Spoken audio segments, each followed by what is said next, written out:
Welcome to Naked Spirituality, a video blog series of sacred attention therapy in the Center for Human Awakening. My name is Rob Meager. For more information about sacred attention therapy, the Center for Human Awakening, and our video blog series, please visit our website at www.centerforhumanawakening.com. And center is spelled C-E-N-T-E-R. These video blogs are intended to be spontaneous, unscripted dialogues between myself and other participants of the Center Study Group. And our guest today is a beloved and returning guest of the Center, Lorna Bryant. And Lorna will be sharing with us her contributions in the study group through Sanctuary with Eden. And I'd now like to invite Lorna to come on screen.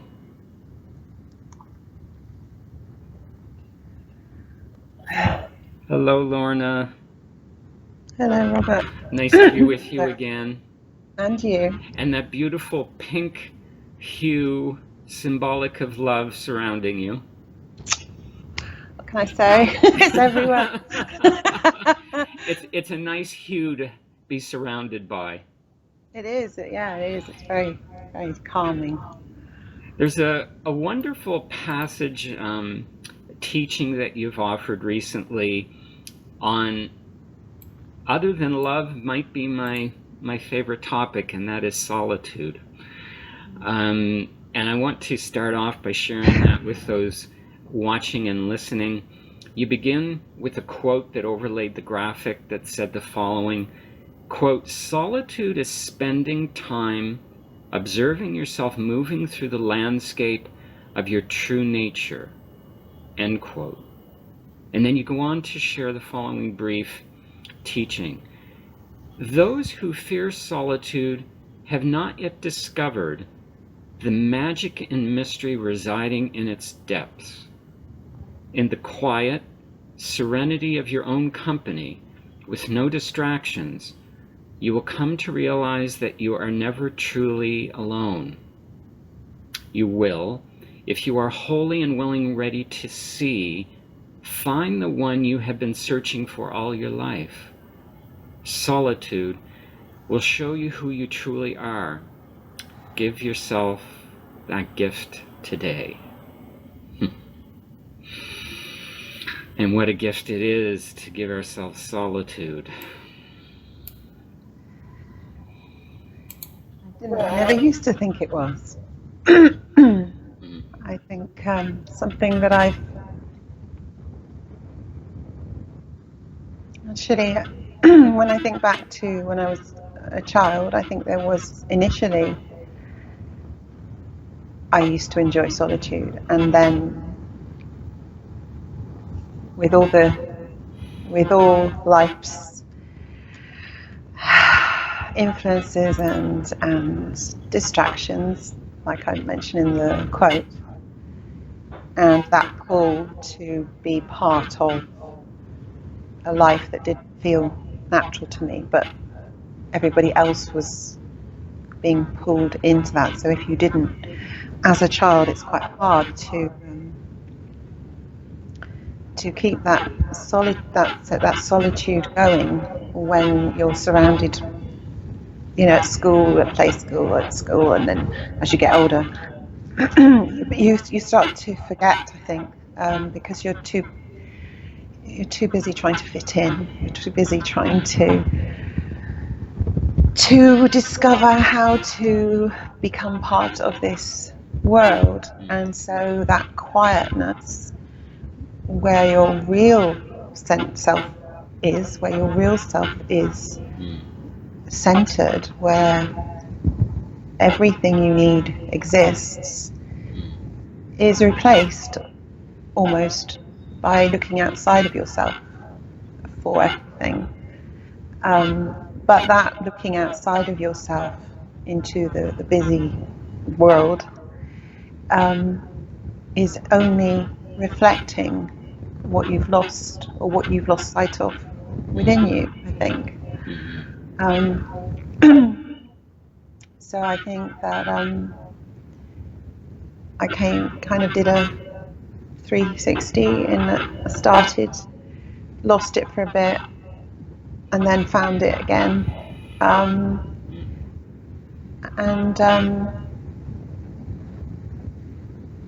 more and more. I think before I say that, yeah, I think that people fear solitude. They see it as being alone. They see it as scary because they haven't experienced what I would call true solitude. What they think of it as is silence and nothing going on, and they're frightened to sit with nothing going on, because what happens then? I mean, because the mind is always looking. Mind is always looking for something to busy itself with, to distract us from that, from our true selves, from our true place of peace, of natural peace. That is our natural state of being, I believe. So I think I remember a time when I couldn't be on my own, because when I was on my own I felt very uncomfortable, because it was like anything that I was uncomfortable with in myself that I could hide by being distracted, by being with other people, or performing, or just or going to movies, or whatever people do in life, socializing, working, finding anything to do except be quiet, was because I wasn't comfortable sitting with myself. And then I had to look at why was I not comfortable sitting with myself?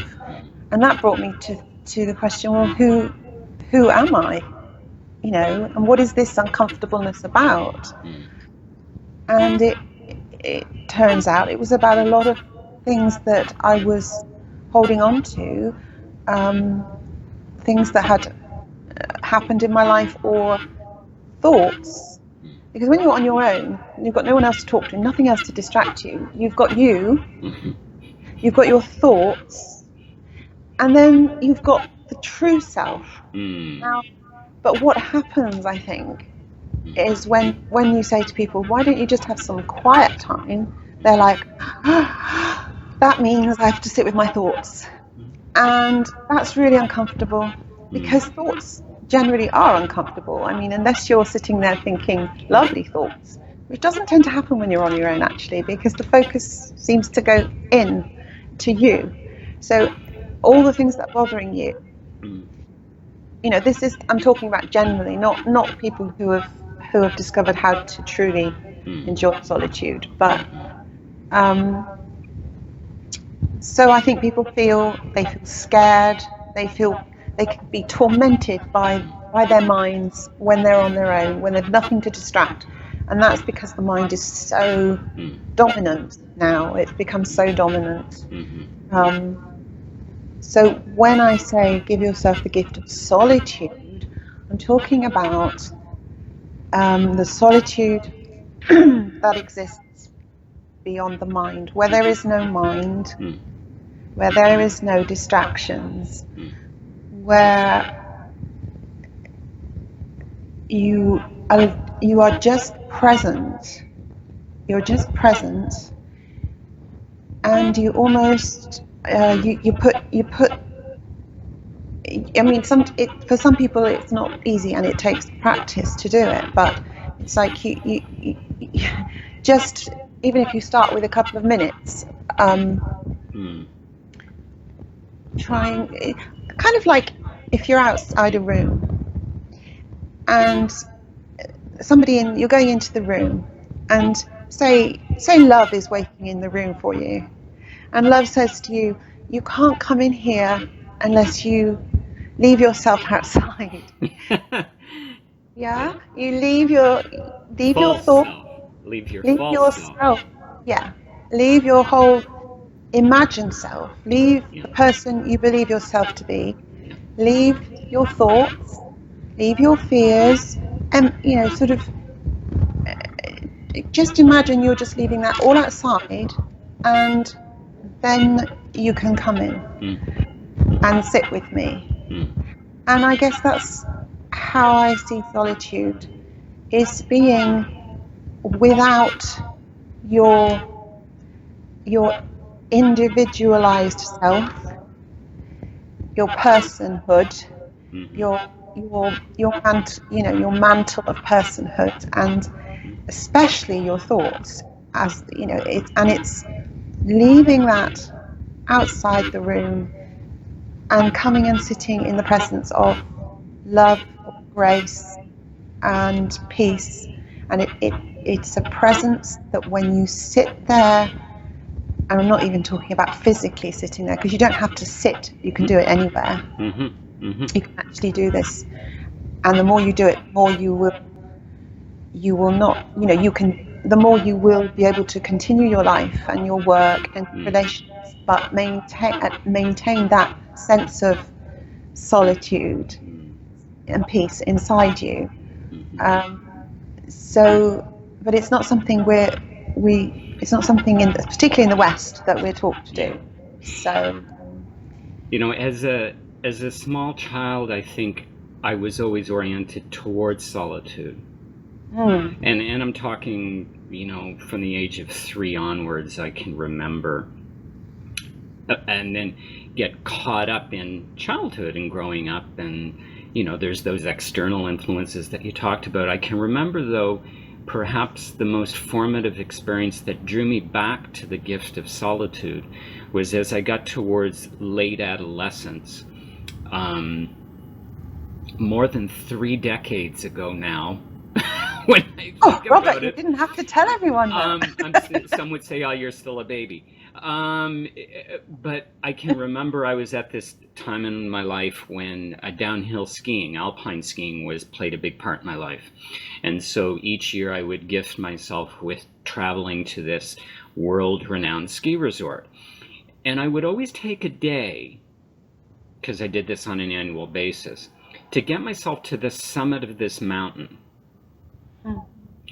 And some of these ski resorts are vast ski areas, but I'd get myself to the summit where I could find a quiet place, and I would pack a knapsack, food and water, and I would find this place where it was just me. And I would look around at the majesty of the mountains around me, and I could look down at the valleys, and I would sit there for hours. And I became intensely aware of, in this aloneness, there was something with me. Yeah.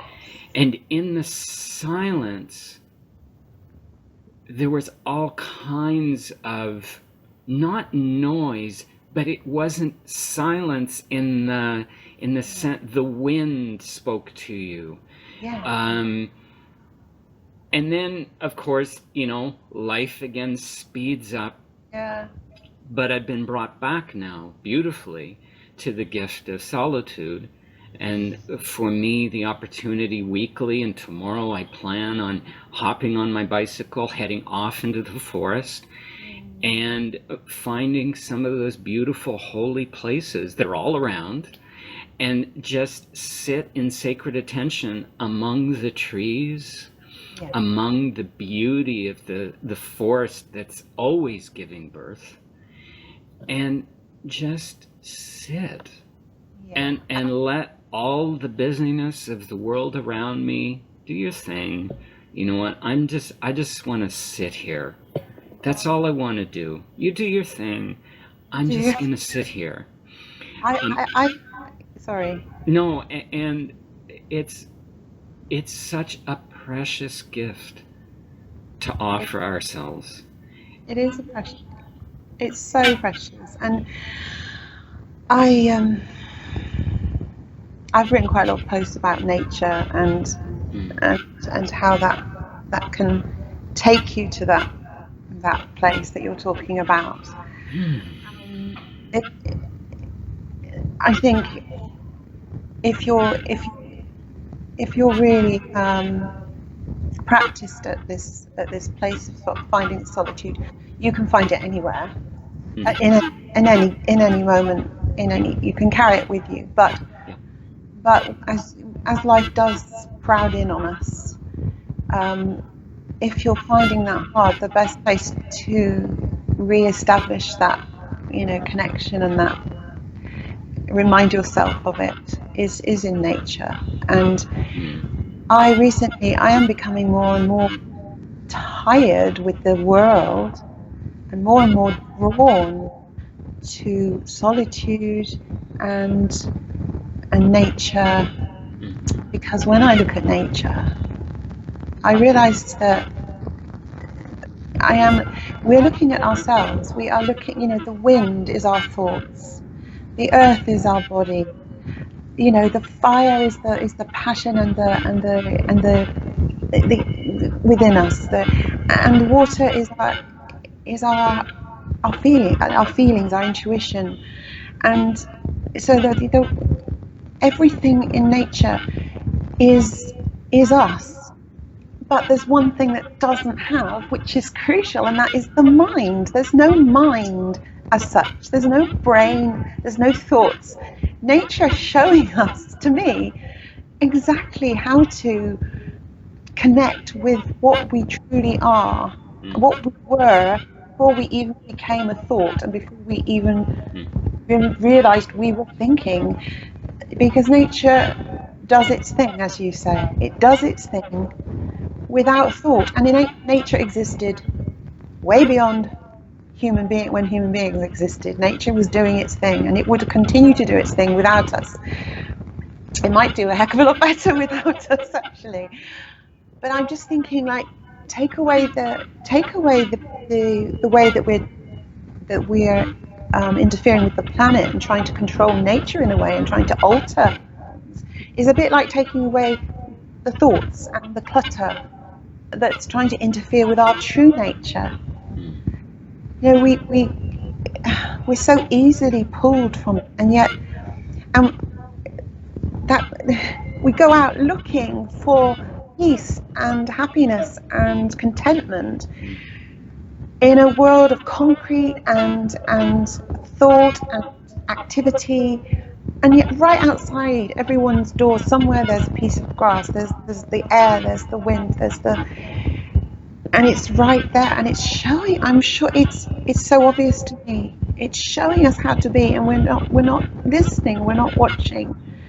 And it led me to think recently about nature in the world is a kind of reflection for us. It's a kind of mirror to show us how we can just flow, how we can actually, if we can detach from what we've thought, what we're conditioned to believe, all the things we've adopted since we came into this world, if we can learn to put those they have some importance, obviously, in life, but to put them not as primary, but as a secondary way, and to discover through solitude that immense peace and presence and natural flow of energy, natural flow, because we can't see what makes. You can't open up a tree and find a brain. We can't see what makes the nature do its thing. It just does it. So why do we constantly look for labels to say, this is who I am, this is how I work, this is how everybody should work? Why do we try to control when we have everything inside us, and that vital force that flows through nature, and it moves together, and none of the elements fight each other? I mean, they each has its expression, each has its season, each has its growth and its rebirth and its death, and so do we naturally. And we do and that can be extended, I think, into this, what we call this world, this physical world, or dream world, whatever you want to call it, illusionary world. In your feelings, in your thoughts, if you take that understanding into everything you do, then you can learn to let your thoughts flow more easily. You can learn to let your feelings flow more easily without resistance. Mm-hmm. And suddenly you're opening up to something that is so intrinsically natural to us. Mm. And there's no explanation for it, there's no words for it. But so This idea of intrinsically natural to us, I'm reminded that solitude through nature itself, solitude itself, is perhaps the epitome of authenticity, because it doesn't know how to be anything but itself. absolutely, It yes, just simply is it is. itself, It is, and yes. doesn't know how to be anything but. And It I does. think it's just that amazing mirror on the potentiality inherent in being who we truly are. Yes, who we truly are. That's it. And it's the core. A rose does not try to be a tree. A lily does not try to be a daisy. Everything is happy and it flourishes, it dies, but it does what's, it flows with its nature. And we, as human beings, we try to control everything. We try to compete with other people. We try to fit in. We try to be like other people. We're not happy. We're never happy to just be ourselves. And people say, oh, just accept me the way I am because I'm just myself. But what is myself? When you say me, who is me? Who is me? It's like, where is me? Is there a me? If you really stop and think, and I think when you go to solitude, when you take yourself, you leave all those ideas of the me outside. Mm-hmm. And it's beautiful to do that in a forest or a mountainside or by the ocean, because it that expanse and the smells and just the openness obviously connects with that presence, that mass that timeless presence within us. But if we leave all that, if we look and see how nature has managed for billions of years before we came along, by just being itself and not competing with each other, not trying to change itself. And it's okay to be a thorn, it's okay to be a weed. It struck me this morning that I was thinking this, being in nature and solitude, and how nature just shows us, and how we ignore it, and we get lost in all the other busyness of the world. But how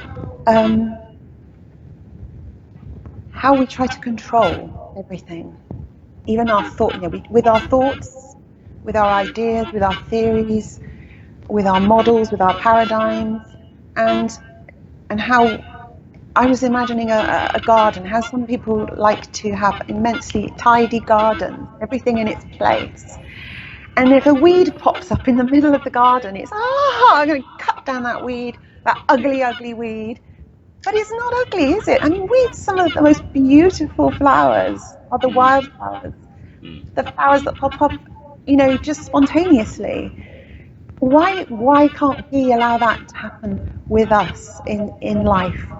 To be the spontaneous flower that we are, and to blossom in that.